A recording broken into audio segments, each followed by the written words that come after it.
ಪರಿಶುದ್ಧಾತ್ಮ ಸುಮಂಗಲಾಂಗವರನೆ ಸದ್ರೂಪ ಚಿದ್ರೂಪನೆ ಸರ್ವಾಧಾರ ಪರಾವತಾರ ಮರೇ ಆನಂದ ಪೂರ್ಣಾತ್ಮನೆ ಆನಂದ ಪೂರ್ಣಾತ್ಮನೆ ಆನಂದ ಪೂರ್ಣಾತ್ಮನೆ ಭಕ್ತಮಾನಸ ಹಂಸಾಯ ಸಚ್ಚಿದಾನಂದ ಸ್ವರೂಪಿಣಿ ಮದ್ಗುರು ಶ್ರೀ ಶಿವಾನಂದ ಭಾರತೀಶಾಯ ಭಕ್ತಿ ಪುರಸ್ಸರಾತ್ ನಮಾಮ್ಯಹಂ ನಮಾಮ್ಯಹಂ ನಮಾಮ್ಯಹಂ. ಓಂ ತತ್ಸತ್ ಗುರು ಪರಬ್ರಹ್ಮಣೇ ನಮಃ.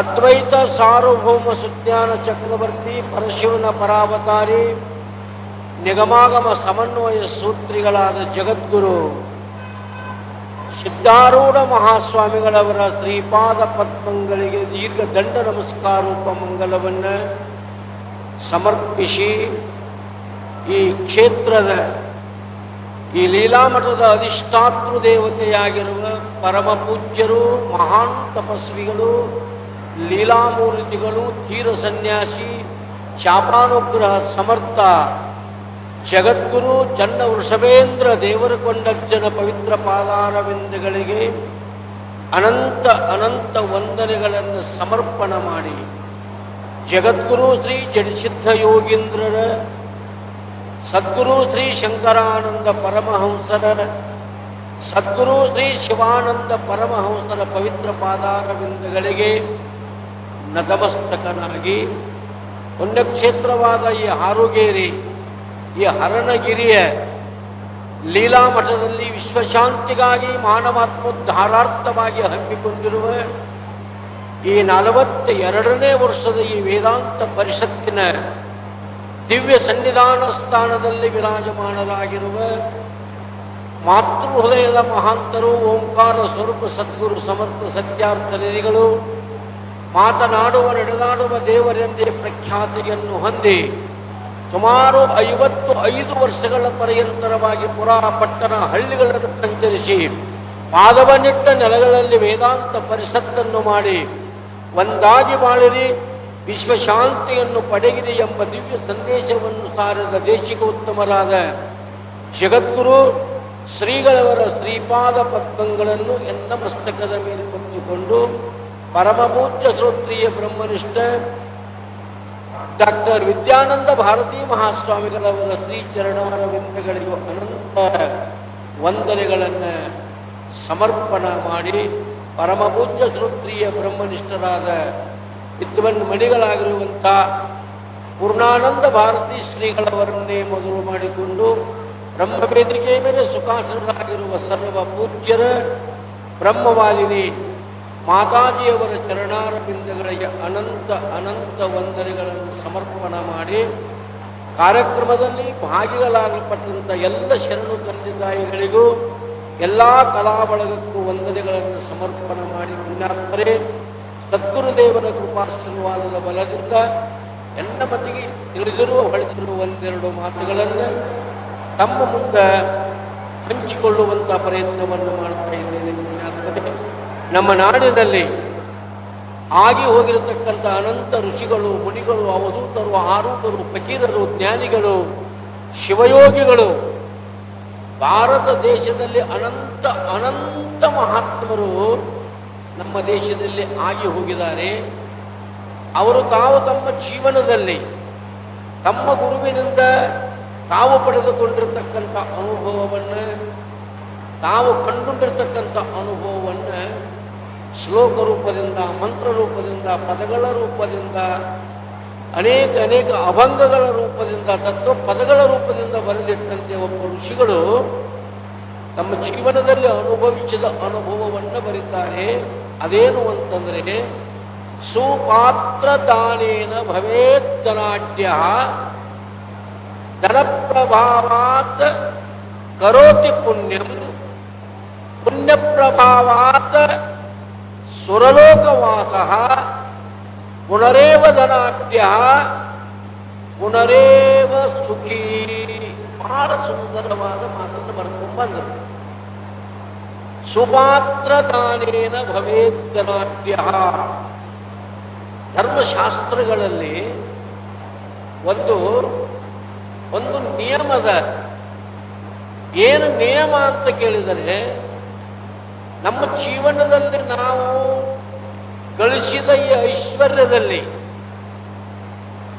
ಯಾರು ಏನ ಗಳಿಸಲಿ, ಎಷ್ಟ ಗಳಿಸಲಿ, 100 ರೂಪಾಯಿಯನ್ನು ಮೊದಲು ಮಾಡಿಕೊಂಡು ಕೋಟಿ ದಶಕೋಟಿಗಳವರೆಗೆ ಅವರು ಸಂಪಾದನೆ ಮಾಡಿದಾರಂದ್ರು, ಆ ಧರ್ಮಶಾಸ್ತ್ರದಲ್ಲಿ ಒಂದು ಏನು ನೇಮದ ಅಂತಂದ್ರೆ, ನೀನು ಗಳಿಸಿದ ಸಂಪಾದನೆಯಲ್ಲಿ 10 ಭಾಗಗಳನ್ನು ಮಾಡಿ ಅದರಲ್ಲಿರ್ತಕ್ಕಂಥ 1 ಭಾಗವನ್ನೇನು ಮಾಡಬೇಕು ಅಂದ್ರೆ ನೀ ಧರ್ಮ ಕಾರ್ಯಗಳಿಗೆ ನೀ ಕೊಡಲೇಬೇಕು. ಇದು ನೇಮಿದು. ದಾತವ್ಯಮಿತಿ ಯದ್ದಾನಂ ದೀಯತೆ ಅನುಪಕಾರಿಣಿ ದೇಶೇ ಕಾಲೇ ಪಾತ್ರೇ ಚ ತದ್ದಾನಂ ಸಾತ್ವಿಕ ಸುತಂ. ದೇಶವನ್ನು ನೋಡಿ, ಕಾಲವನ್ನು ನೋಡಿ, ಪಾತ್ರವನ್ನು ನೋಡಿ ನೀ ಏನು ಮಾಡಬೇಕು ಅಂದ್ರೆ, ನೀ ಗಳಿಸಿದ ದ್ರವ್ಯ ಅವರು ಕೇಳದಿದ್ರು, ಅವರು ಕೇಳಾಕ ಬರದಿದ್ರು ಕೂಡ ನೀ ಏನು ಮಾಡಬೇಕು ಅಂತಂದ್ರೆ, ನೀ ಗಳಿಸಿದ ದ್ರವ್ಯದೊಳಗೆ 10 ಭಾಗಗಳನ್ನು ಮಾಡಿ 1 ಭಾಗವನ್ನು ಕೊಡಲೇಬೇಕು ಅಂತ ನೇಮದ.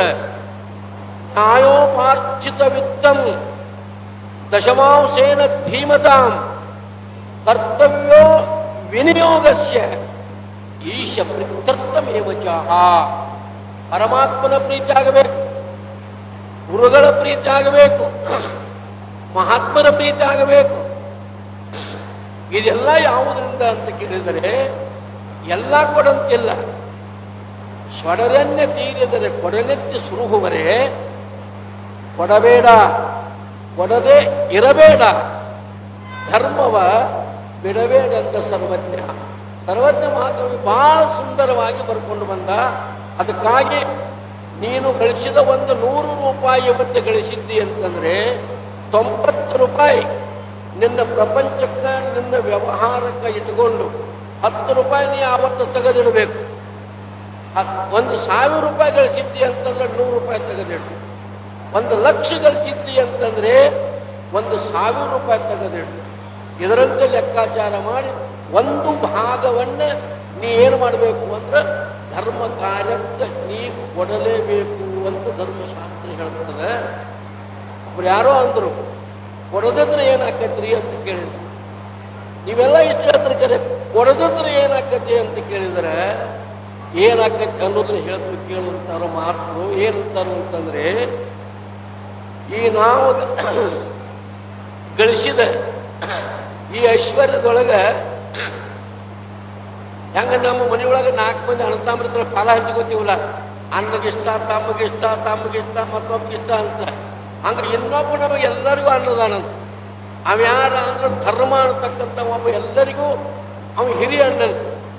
ಸರ್ಪಭೂಷಣ ಬರೀತಾರೆ, ಧನಕ್ಕೆ ಧರ್ಮ ಅಗ್ನಿ ನೃಪ ತಸ್ಕರ ದಾಯಾತ್ಯರೆಂದೆನಿಪ 4ವರುಗಳೊಳಗೆ ಧರ್ಮ ನೆನಪ ಅಗ್ರಜನಿಗೆ ಮಾನವ ಮಾಡದಿರ್ ಅನುಜರೆನಿಪ ನೃಪ ತಸ್ಕರರು ಕೋಪಿಸುವರು. ಏಕೆ ಧನವಿರ್ತು ಲೋಭವನ್ನು ಮಾಡ್ಕೈಯಲ್ಲಿ ಮನುಜ, ಸಾಕು ಬಿಡು ನಿನಗಾದರಿಂದೇನು ಫಲವುಂಟು ಅಂತ ಕೈವಲ್ಯ ಕಲ್ಪವಲ್ಲಿ ಬರ್ಕೊಂಡ್ಬರ್ತಾರೆ. ಹೇಳ್ತಾರವರು, ಹಿರಿಯ ಅನ್ನ ಯಾರ ಅಂದ್ರೆ ಧರ್ಮ ಕಾರ್ಯಕ್ಕೆ ನೀ ಕೊಡಲಿಲ್ಲ ಅಂತಂದ್ರೆ ಅವನ ಹಿಂದಿರ್ತಕ್ಕಂಥ 3 ಮಂದಿ ಅಣ್ಣತಮ್ಮರು ಸಿಟ್ಟಾಗಿ ನಿನ್ನ ದೈವವನ್ನು ಯಾವುದೋ ರೀತಿಯಿಂದ ಏನು ಮಾಡ್ತಾರೋ ಅಂತಂದ್ರೆ ಅವ್ರು ತಗೊಂಡು ಹೋಗಿಬಿಡ್ತಾರಪ್ಪ. ಇದನ್ನು ಅರುತ್ತು ಏನು ಮಾಡಬೇಕಂತಂದ್ರೆ ಧರ್ಮ ಕಾರ್ಯಕ್ಕೆ 1 ಪಾಲ ಕೊಡಬೇಕಂತ ನೇಮದ. ಅದನ್ನು ಎಲ್ಲಿ ಕೊಡಬೇಕು? ಕೊಡೋದಂಕ ನಕ್ಕಿನ ಕೊಡಲೇಬೇಕು. ಅದು ಕೊಡಲಿಲ್ಲ ಅಂದ್ರೆ ನೀ ಏನಾಕಿ ಅಂದ್ರೆ ನೀನು ಧರ್ಮಭ್ರಷ್ಟನಾಗ್ತಿ. ಕೊಡಲೇಬೇಕು, ಇದು ನೇಮ. ಕೊಡುವುದಕ್ಕೆ ಎಲ್ಲಿ ಕೊಡಬೇಕು ಅಂತ ಕೇಳಿದ್ರೆ ಇವತ್ತು ಹೇಳ್ತಾರೋ ಸುಪಾತ್ರ ದಾನೇನ, ಒಳ್ಳೆ ಯೋಗ್ಯತೆಯನ್ನು ನೋಡಿ.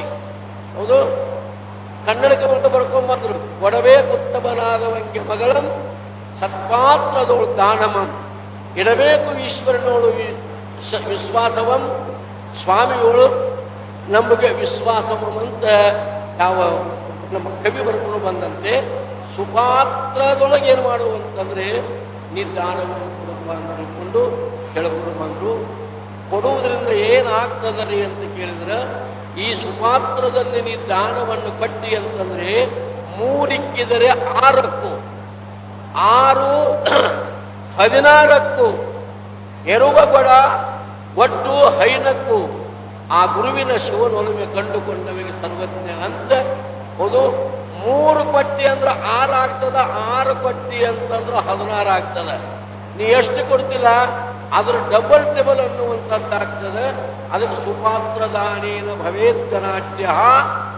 ಧನ ಬಂದಂಗೆ ಏನು ಮಾಡುವಂತಂದ್ರೆ ಕರೋತಿ ಪುಣ್ಯಂ, ಭಗವಂತ ಧನ ಕೊಟ್ಟಂಗೆ ನೀ ಪುಣ್ಯ ಕಾರ್ಯಗಳನ್ನ ಎಷ್ಟು ಮಾಡಿಕೊಂತ ಹೋಗ್ತೀಯೋ ಅಷ್ಟಷ್ಟು ಏನಾಗ್ತದ, ಉತ್ತರೋತ್ತರ ನಿನ್ನ ಐಶ್ವರ್ಯ ಅನ್ನುವಂಥದ್ದು ಏನಾಗ್ತದೆ ಅಂತಂದ್ರೆ ಅದು ಪುಣ್ಯದಿಂದ ನಿನ್ನ ಐಶ್ವರ್ಯ ಹೆಚ್ಚಾಗ್ತದೆ.